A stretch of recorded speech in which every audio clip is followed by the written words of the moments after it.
Kung lagi kang nauubusan ng pera kahit kakasweldo mo pa lang, huwag kang mag-alala.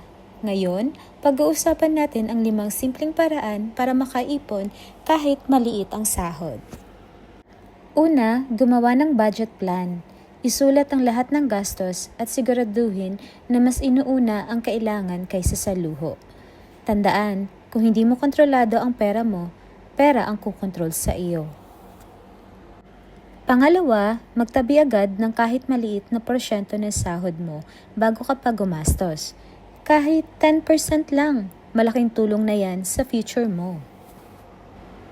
Pangatlo, bawasan ang gastusin sa mga hindi importante.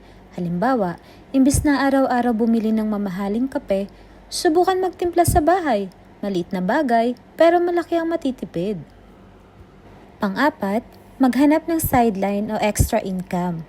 Pwede kang magbenta online, mag-freelance, o kahit simpleng maliit na negosyo.